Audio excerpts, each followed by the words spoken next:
Hello friends, नमस्कार। मैं हूं अमर झा और आप देख रहे हैं स्किल यात्रा, a channel for skill development, competency and success in the journey called life. और आज एम्प्लॉयबिलिटी स्किल्स के इस सीरीज में हम बात करेंगे टीम वर्क स्किल्स की। हमारे इस एम्प्लॉयबिलिटी स्किल्स सीरीज का पर्पस है कि इस बढ़ते हुए कोरोना काल में जब लोगों की नौकरियां जा रही हैं, तो कैसे आपके एम्प्लॉयबिलिटी स्किल्स को बढ़ाया जा सके और आप अपनी नई नौकरी पा सके, या अगर आप ऑलरेडी जॉब में हैं तो आपकी नौकरी बची रहे और आप तरक्की और प्रमोशन पा सके। आपके सीवी में एम्प्लॉयबिलिटी स्किल्स का जिक्र आपको जॉब पाने में हेल्प करेगा, जैसे कि problem solving skills, leadership skills, team working skills etcetera. अगर आपने स्किल यात्रा चैनल पर हमारे पहले 3 एपिसोड नहीं देखे हैं तो उसे YouTube पर जरूर देखना, आपको फायदा होगा। दोस्तों, ऑर्गेनाइजेशन में टीम की जरूरत क्यों पड़ती है? क्योंकि सारा काम एक आदमी नहीं कर सकता है, जैसे कि sales, marketing, operations, production, safety, finance etcetera etcetera. और हर काम के लिए specific knowledge and skill set की जरूरत पड़ती है। हाँ, आपने वो कहानी सुनी है, एक किसान और उनके 4 बच्चों की? एक किसान एक लकड़ी के गट्ठर को अपने बच्चों को तोड़ने के लिए दिया, लेकिन उसे कोई तोड़ नहीं पाया। परंतु जब एक एक लकड़ी को तोड़ने दिया तो सारे लकड़ी टूट गए। इसलिए एकजुट टीम का परफॉर्मेंस हमेशा इंडिविजुअल परफॉर्मेंस से कहीं ज्यादा होता है। कहते हैं team means together everyone achieves more. TEAM, together everyone achieves more. आइए पहले हम टीम की बारीकियों को समझते हैं। किसी भी टीम में हमेशा एक से ज्यादा मेंबर होते हैं। एक अकेला मेंबर का कोई टीम नहीं होता है। अकेले मेंबर वाले कंसल्टेंट, एडवाइजर, डॉक्टर या डेली वेजेस वर्कर एटसेट्रा हो सकते हैं। आपने देखा ना, क्रिकेट टीम में भी bowler, batsman, wicket keeper, fielders etcetera 11 members की टीम होती है। किसी भी टीम को बनाने के समय 4 स्टेजेस से गुजरना पड़ता है। Number 1 form, storm, norm and perform. Form, जब आप टीम का निर्माण करते हैं उस समय टीम का मेंबर कौन होगा, कौन नहीं होगा, आपके मेंबर्स में क्या स्किल सेट चाहिए, क्या नहीं चाहिए, क्या इस टीम के साथ आप गोल को अचीव कर पाएंगे कि नहीं कर पाएंगे, आदि बातों पर ध्यान देना पड़ता है। स्टॉप, टीम बन जाने के बाद जो लोग टीम में जगह नहीं बना पाए उनका एक एक्सटर्नल हॉस्टाइल अप्रोच शुरू हो जाता है। टीम मेंबर्स का भी आपस में एक दूसरे के साथ क्लैशेस एंड कन्फ्लिक्ट होता रहता है। वो पीरियड एक स्टॉर्म या आंधी की तरह होता है।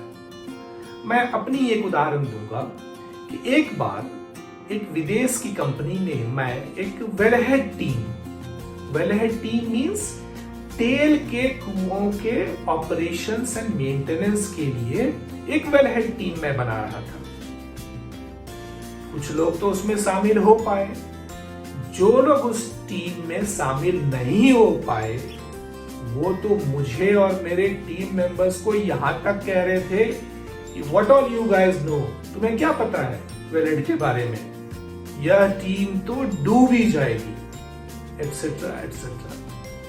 लेकिन करीब 6 महीने बाद जब टीम ने सफलतापूर्वक काम करना शुरू कर दिया और टीम के मैनेजमेंट ने मुझे और हमारी टीम को कुछ 5,000 रियाल का इनाम दिया, तो लोगों की बोलती बंद हो गई। इसलिए स्टॉर्म के दौरान आपको घबराना नहीं है, डिलीजेंटली हार्ड वर्क के साथ काम करते रहना है।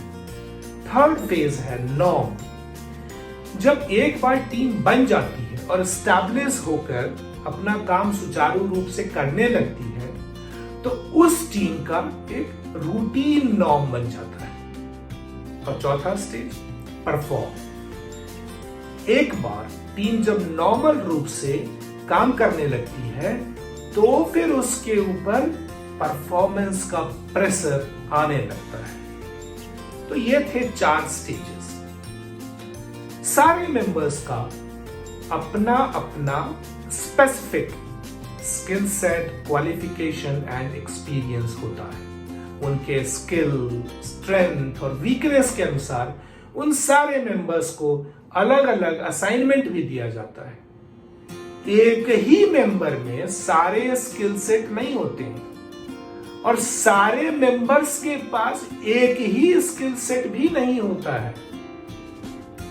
आपने मुंबई की दही हांडी तोड़ने का खेल देखा है?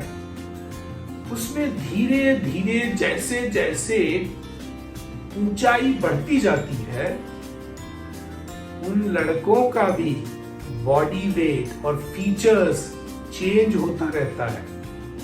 और जो लड़का सबसे ऊपर पहुंचता है, वो बहुत दुबला पतला और लंबा होता है। हर कोई एक जैसे मोटे और तगड़े नहीं होते हैं, परंतु हर टीम मेंबर का इंपॉर्टेंस बराबर होता है। एक मेंबर का स्किल दूसरे मेंबर के स्किल को कॉम्प्लीमेंट या सपोर्ट करता है। सारे मेंबर्स का एक कॉमन गोल होता है और सारे मेंबर्स की एक कलेक्टिव रिस्पॉन्सिबिलिटी भी होती है। हर टीम का एक कॉमन या शेयर्ड गोल होना बहुत जरूरी है। अगर हर मेंबर का अपना अपना एजेंडा है, तो वो टीम कभी सक्सेसफुल नहीं हो सकती। जैसे मैं फिर से अपनी एक कहानी बताऊंगा कि मैं झारखंड स्टेट में जब झारखंड स्किल डेवलपमेंट मिशन का सीईओ था, तो हमारी टीम को सरकार की तरफ से एक टारगेट दिया गया था कि हमें एक दिन में 25,000 से ज्यादा जॉब ऑफर लेटर युवाओं को प्रदान करना है। उसमें हमारी टीम में कोई यूथ को मोबिलाइजेशन में लग गया, कोई स्किल डेवलपमेंट की ट्रेनिंग करवा रहा था, कोई इंडस्ट्रीज को स्टेट में प्लेसमेंट के लिए इनवाइट करता था, कोई इंटरव्यू अरेंज कर रहा था, कोई लॉजिस्टिक्स देख रहा था। इस तरह से हमारी टीम ने मिलकर वो टारगेट अचीव कर लिया और हमारी टीम को पूरे झारखंड में और झारखंड के बाहर दिल्ली में कॉन्स्टिट्यूशन क्लब ऑफ इंडिया में प्लैटिनम स्कॉच अवार्ड और फिर बाद में तो लिम्का बुक ऑफ रिकॉर्ड से भी सम्मानित किया। किसी भी गोल्स को अचीव करने के लिए हर टीम मेंबर का फर्म कमिटमेंट या अटूट विश्वास बहुत जरूरी है। अगर टीम मेंबर्स को यह लगता है कि यह गोल अचीव नहीं हो सकता है, तो यह टीम के लिए खतरे की घंटी हो सकती है। गोल्स और ऑब्जेक्टिव्स को अचीव करने के लिए टीम मेंबर्स का आपस में कम्युनिकेट एंड कोलैबोरेट करना बहुत जरूरी है। टीम वर्क के दौरान बहुत सारी डिफिकल्टीज, बाधाएं, रोड ब्लॉक्स, रिसोर्स क्रंच वगैरह आता रहता है और इन चीजों को टीम मेंबर्स के साथ शेयर करना और स्ट्रेटेजी में चेंज लाते रहना बहुत जरूरी है।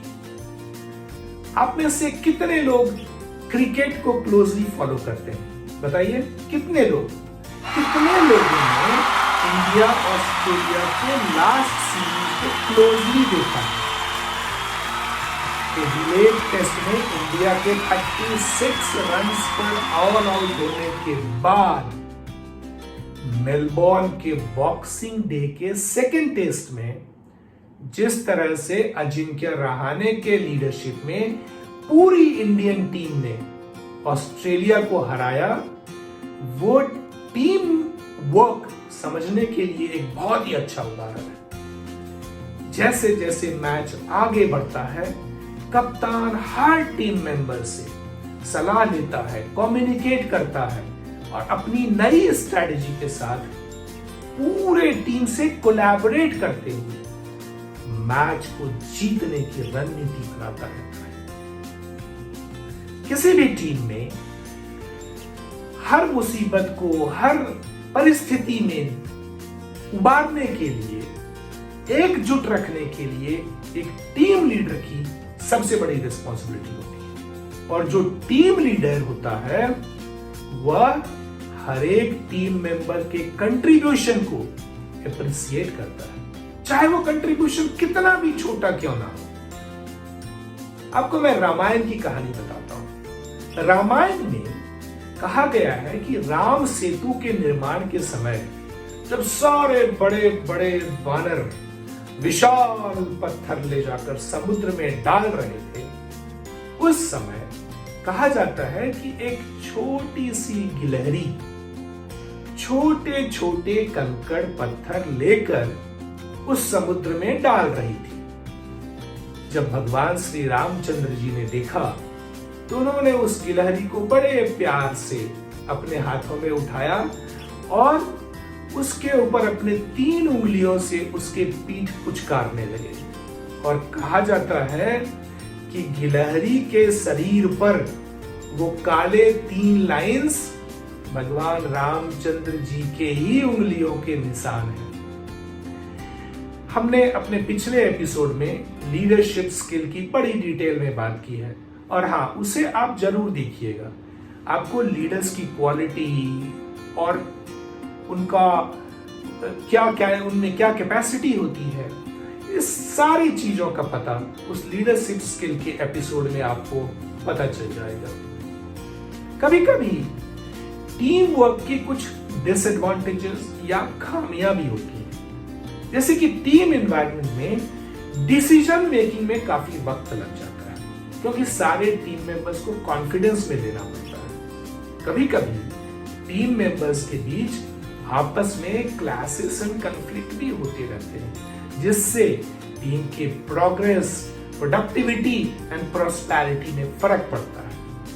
कभी कभी टीम लीडर का टीम मेंबर्स के ऊपर एरोगेंस भी नजर आता है और इन्हीं खामियों को दूर करने के लिए ऑर्गेनाइजेशंस में तो टीम बिल्डिंग के वर्कशॉप्स, टीम स्पिरिट डेवलप करने के लिए टीम गेम्स, टीम रिवॉर्ड्स वगैरह को बढ़ावा दिया जाता है। और इन्हीं खामियों को दूर करने के लिए तो एम्प्लॉयर्स एंड रिक्रूटर्स यह देखने की कोशिश करते हैं कि आप में कितना टीम स्पिरिट है, कितनी टीम वर्क स्किल्स हैं। आप में जितना ज्यादा एम्प्लॉयबिलिटी स्किल्स होगा और सीवी या इंटरव्यू में एम्प्लॉयर्स को अपने रियल लाइफ केसेस के बारे में पूरे आत्मविश्वास के साथ बता पाएंगे कि एज अ टीम लीडर आपने क्या कुछ हासिल किया है, तो आपके एम्प्लॉयमेंट की पक्की गारंटी होगी। इनफैक्ट भारत के पूर्व प्रधानमंत्री आदरणीय अटल बिहारी वाजपेयी ने कहा है कि छोटे मन से कोई बड़ा नहीं होता और टूटे मन से कोई खड़ा नहीं होता। इसलिए आप भी इस कोरोना काल में अपने हौसलों को बुलंद रखिए और अपने मन को मजबूत रखिए, मन को खड़ा रखिए और जॉब आपके जरूर हासिल होगा। आज की एपिसोड में बस इतना ही। अगले एपिसोड में हम एक नए लाइफ स्किल की बात करेंगे। अगर आपको यह वीडियो पसंद आया है तो आप इसे लाइक करें, चैनल को सब्सक्राइब करें और बेल आइकन दबाएं ताकि आपको हमारे नेक्स्ट वीडियो के अपलोड होने पर नोटिफाई किया जा सके। And don't forget to give your feedback and comments on YouTube or write to me on amarjha@amarjha.com or amarjhateam@gmail.com. Your comments and feedback will help me design the next episode for you. Till then, thank you very much. Bye for now. God bless.